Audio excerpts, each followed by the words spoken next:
Good morning dear friends और प्यारे बच्चों, welcome in home science tutorial. आज का हमारा टॉपिक है शैशवावस्था में पोषण, न्यूट्रिशन ड्यूरिंग इन्फेंसी। आज की वीडियो में हम 1 साल तक के बच्चे की आहार व्यवस्था देखेंगे कि 1 साल तक के बच्चे को आहार किस तरह से प्रारंभ करना चाहिए और क्या क्या चीजें हमें देनी चाहिए। मेन टॉपिक पे आने से पहले जरूरी है कि जन्म के समय कुछ बच्चों के पैरामीटर्स हैं, इनको हम देख लेते हैं, जो कि बोर्ड एग्जाम्स में 1 नंबर के प्रश्न में पूछे जाते हैं। तो जन्म के समय छोटे बच्चे का वजन, स्वस्थ शिशु का वजन 3 किलो होता है, जो कि 6 महीने के अंदर दुगना हो जाता है। तो 3 किलो का जस्ट डबल हो गया 6 किलो, और 1 साल के अंदर बच्चे का वजन 3 गुना हो जाता है, यानी कि 9 किलो हो जाता है। इसी तरह से लंबाई, जन्म के समय बच्चे की लंबाई 50 से 55 सेंटीमीटर होती है, जो कि 1 वर्ष के अंदर 25 सेंटीमीटर के करीब बढ़ जाती है, जो कि 1 साल के शिशु की अगर हम अब लंबाई देखें तो 75 से 80 सेंटीमीटर होती है। जन्म के समय बच्चे की हृदय गति होती है 120 से 140 प्रति मिनट। हीमोग्लोबिन की यदि हम मात्रा देखें तो 70 से 20 ग्राम प्रति 100 ml ब्लड में होती है, जो कि 2 महीने के अंदर ही 12 ग्राम प्रति 100 ml आ जाती है, यानी कि जो लाल रक्त कणिकाएं हैं वो तेजी से टूटती है और हीमोग्लोबिन की मात्रा कम हो जाती है। जन्म के समय बच्चे के अंदर पानी की मात्रा होती है 75% और वसा की मात्रा होती है 12 से 15%। 1 साल के बच्चे में यदि हम देखें तो पानी की मात्रा 60% रह जाती है और वसा की मात्रा 24% हो जाती है।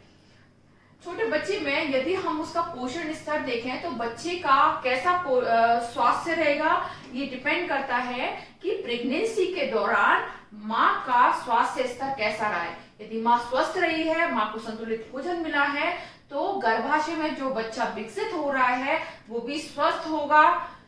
ठीक है। सेकेंड पॉइंट इसका है कि स्तनपान या ऊपरी दूध की पर्याप्तता, यानी कि यदि उसको सफिशिएंट ब्रेस्ट फीडिंग मिली है या और 6 महीने के बाद यदि उसको ऊपरी आहार पर्याप्त मिले हैं तो बच्चे का वृद्धि विकास सही होगी, बच्चा स्वस्थ होगा। तीसरा इसमें पॉइंट है माता पिता से प्राप्त जन्मजात विशेषताएं। यदि माता पिता छोटे कद के हैं तो बच्चा भी छोटे कद का ही होगा, चाहे उसे पोषण कितना भी अच्छा मिला हो, लेकिन जो आनुवंशिक गुण है वो एक पीढ़ी से दूसरी पीढ़ी में स्थानांतरित होंगे। अब इसके बाद हम आते हैं आहार व्यवस्था पर। तो 1 साल तक के बच्चे की आहार व्यवस्था को हमने 2 पार्ट्स में बांटा है। एक में आएगा 0 से 6 माह के बच्चे की आहार व्यवस्था। तो यदि हम 0 से 6 माह के बच्चे की आहार व्यवस्था देखें तो छोटे बच्चों को हम केवल और केवल माँ का दूध दिया जाता है, क्योंकि छोटे बच्चे के आंतरिक अंग अभी परिपक्व नहीं है, उसकी आहार नाल परिपक्व नहीं है, उसका वृक्क परिपक्व नहीं है, जो कि ज्यादा लवण युक्त रक्त को छान सके। तो जो माँ का दूध है बच्चे की इमीडिएट जो आवश्यकताएं हैं, तत्कालीन आवश्यकताएं हैं, उनके अनुरूप बिल्कुल परफेक्ट दूध होता है और इस दूध को बच्चा आराम से पचा सकता है, क्योंकि इसमें बिल्कुल सरल कार्बोहाइड्रेट्स होते हैं। पाइसीकृत वसा, यानी कि वसा बिल्कुल छोटे अणुओं में टूटी हुई होती है और बिल्कुल सरल प्रोटीन होते हैं, जिनका पाचन आसानी से हो जाता है और अवशोषण भी आसानी से होता है। तो इसलिए 6 महीने तक के बच्चे को केवल और केवल माँ का दूध दिया जाता है। जो जन्म के तुरंत बाद जो माँ का दूध होता है उसको बोलते हैं कोलेस्ट्रॉम।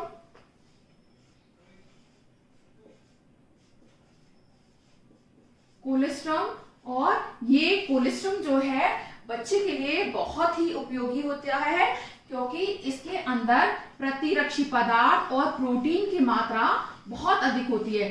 प्रतिरक्षी पदार्थ प्लस प्रोटीन की मात्रा बहुत ज्यादा होती है, और प्रतिरक्षी पदार्थ जो हैं बच्चे को विभिन्न बीमारियों से बचाते हैं, और प्रोटीन बच्चे की जो तेजी से वृद्धि हो रही है, विकास हो रहा है, उसके लिए बहुत आवश्यक होता है। इसके अलावा इसमें विटामिन ए, विटामिन के की मात्रा बहुत ज्यादा होती है, और इसके अलावा जिंक, ये एक प्रकार का खनिज लवण होता है, इसकी मात्रा भी बहुत ज्यादा होती है।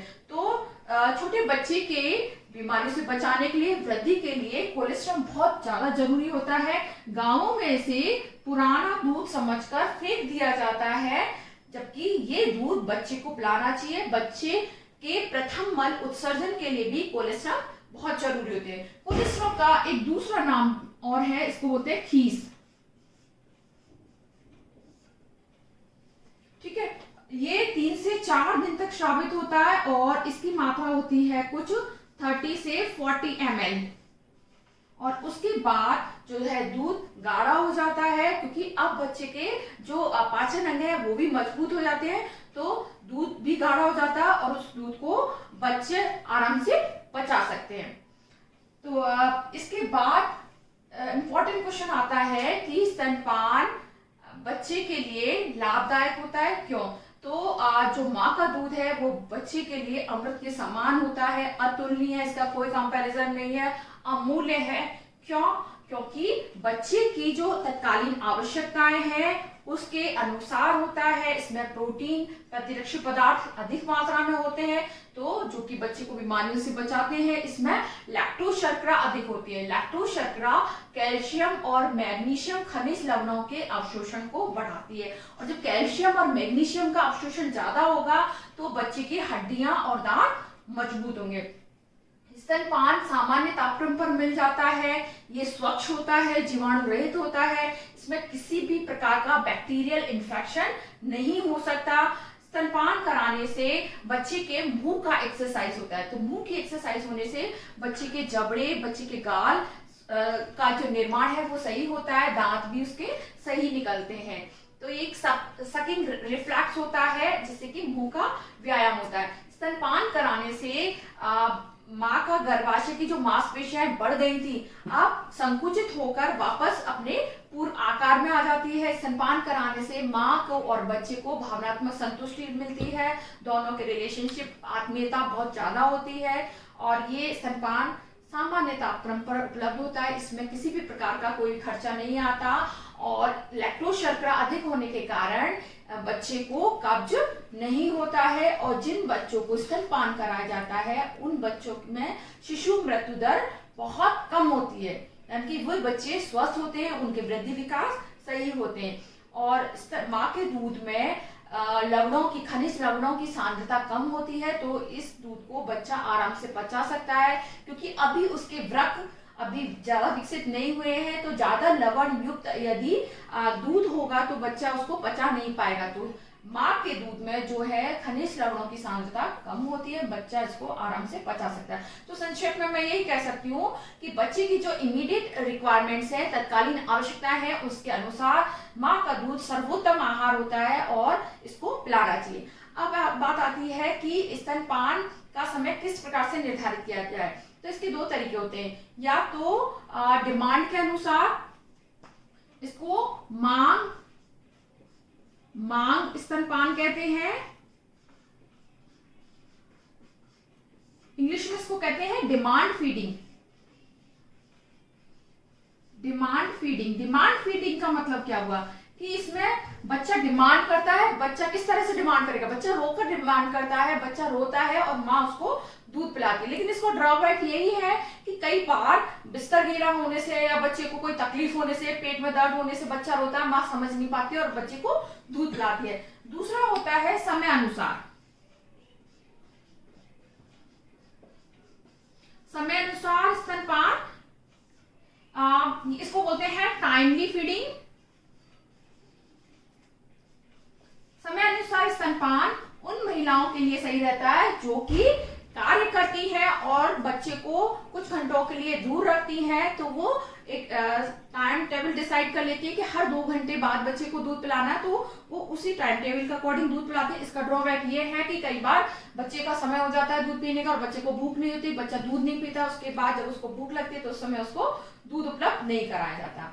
तो ये हुई स्तनपान की बात। इसके बाद बात आती है कि कई बार माँ स्तनपान अपना दूध बच्चे को नहीं करा पाती है, उसके क्या कारण हो सकते हैं? इसका सबसे इंपॉर्टेंट कारण हो सकता है कि माँ को कोई संक्रामक रोग हो गया है, जैसे हार्ट से संबंधित कोई डिजीज हो गई है या हेपेटाइटिस हो गया है, जिसके कारण माँ दूध नहीं पिला सकती, या माँ ने अति शीघ्र सेकंड प्रेगनेंसी हो गई है, माँ को दूसरा गर्भधारण हो गया तो उसके कारण भी माँ दूध नहीं पिला सकती, या माँ की असमय मृत्यु हो गई है, या माँ लंबे कार्य करती है, कहीं बाहर कार्य करती है और कई घंटों के लिए बच्चे को दूध छोड़ती हैं। ठीक है। इसके अलावा अगर हम बच्चे में देखें तो बच्चे का या तो तालु विकसित नहीं है, बच्चा दूध नहीं पी पा रहा है, तो ये सब कारण है जिसके कारण कि बच्चा माँ का दूध नहीं पी पाता। तो ऐसी स्थिति में बच्चे को एनिमल मिल्क दिया जाता है, पशु दूध दिया जाता है, और पशु दूध में हम गाय का, भैंस का, बकरी का दूध देते हैं। और इन सब में सबसे बेस्ट होता है गाय का दूध। पशु दूध में प्रोटीन और खनिज लवणों की सांद्रता बहुत ज्यादा होती है और जो शर्करा है वो कम होती है। तो इसीलिए हम पशु दूध में पानी मिलाकर और थोड़ी मात्रा में शक्कर मिलाकर बच्चे को पिलाते हैं। तो ये हुआ पशु दूध। कई बार क्या होता है कि बच्चे को जब पशु दूध दिया जाता है तो बच्चा इस दूध को बाहर निकालता है। तो बाहर या तो बच्चे को पसंद नहीं आया है या बच्चे को वॉमिटिंग हो रही है, तो ऐसी स्थिति में हम बच्चे को पशु दूध नहीं देते। कई बार क्या होता है कि बच्चा समय से पूर्व बच्चे का जन्म हो गया, इसको बोलते हैं प्री मैच्योर डिलीवरी, या बच्चे का वजन बहुत कम है, बच्चा दूध नहीं पी पा रहा है, तो ऐसी स्थिति में हम एक स्पेशल दूध देते हैं और इसको बोलते हैं पाउडर दूध। पाउडर दूध या इसको फॉर्मूला मिल्क भी कहते हैं। फॉर्मूला मिल्क,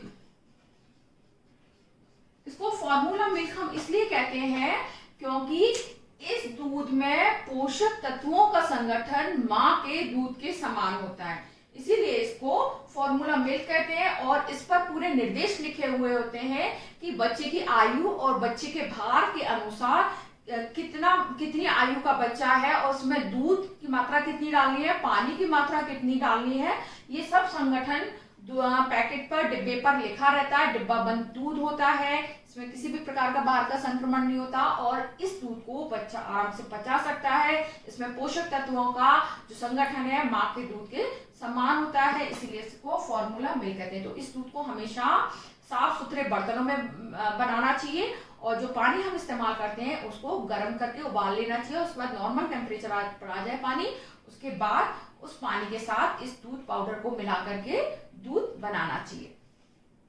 तो ये हुए 0 से 6 माह के बच्चे की आहार व्यवस्था। अब इसके बाद बात आती है कि 6 महीने के बाद बच्चे को क्या आहार देना चाहिए। तो 6 महीने के बाद माँ के स्तनों से दूध की मात्रा का जो सिक्रीशन है वो कम हो जाता है और शिशु बढ़ रहा है तो उसकी पोषक तत्वों की आवश्यकताएं बढ़ जाती हैं। तो इसीलिए पोषक तत्वों की बढ़ती हुई आवश्यकताओं को हम ऊपरी आहार के द्वारा पूरा करते हैं। तो इन माँ के दूध के साथ 6 महीने के बाद बच्चे को माँ के दूध के साथ साथ जो ऊपरी आहार दिए जाते हैं उनको हम बोलते हैं पूरक आहार। पूरक आहार या इसका दूसरा नाम और भी होता है अनुपूरक आहार, या इसको परिपूरक आहार भी कहते हैं। परिपूरक आहार, इसको इंग्लिश में बोलते हैं सप्लीमेंट्री फूड।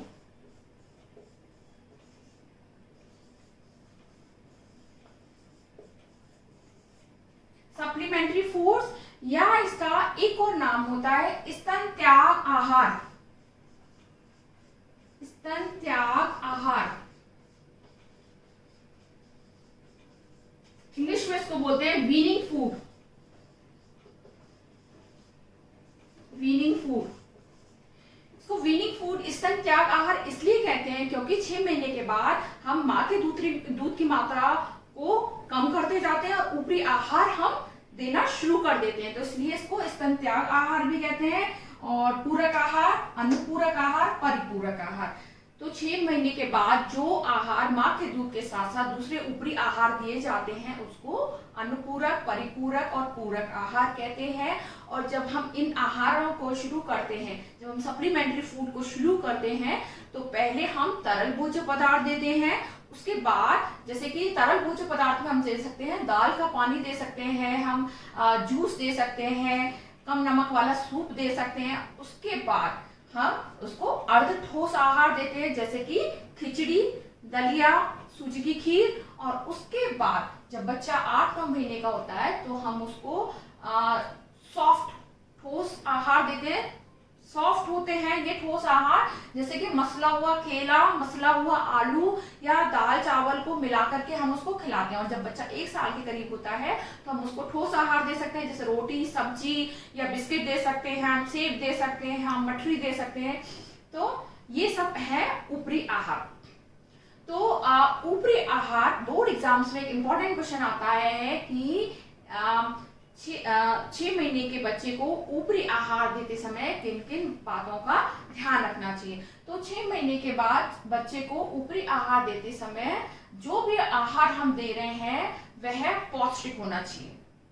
ये सबसे इंपॉर्टेंट बात है कि यदि मुझे बच्चे को जूस पिलाना है तो बजाय मार्केट में तैयार पैकेट जूस के बजाय मैं उसको फ्रेश जूस बनाकर दूं जो कि पौष्टिक हो। दूसरी बात होगी कि एक बार में बच्चे को एक ही नया आहार दें। जो भी आहार दिया जा रहा है वह कम मात्रा में दें, क्योंकि बच्चा शुरू में कम मात्रा में ही खाता है। सामान्य तापक्रम पर होना चाहिए, इसमें कम नमक, कम मिर्ची होनी चाहिए, कम शक्कर होनी चाहिए। और शुरू में हम जितने ज्यादा वैरायटी वाले पदार्थ उसको देंगे, बच्चा बड़ा होकर उतने ही वेरियस पदार्थों को खाने लगेगा।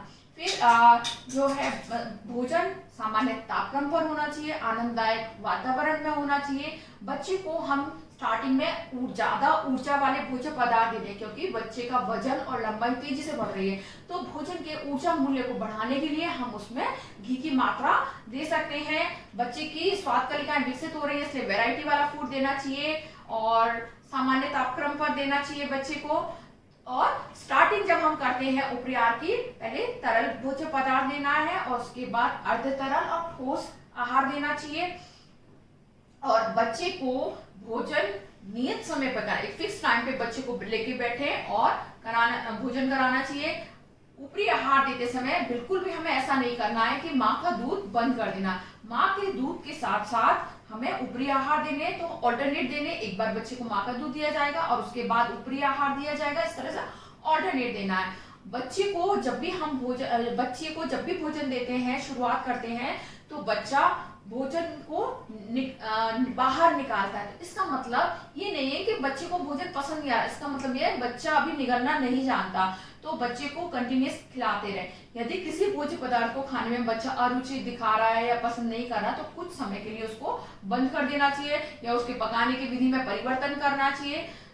और last but it is not least, बच्चे को भोजन हमेशा कलरफुल बर्तनों में देना चाहिए। और ये बर्तन कांच के नहीं होने चाहिए, चीनी मिट्टी के नहीं होने चाहिए, इसमें कोई भी इसके किनारे धारदार नहीं होने चाहिए।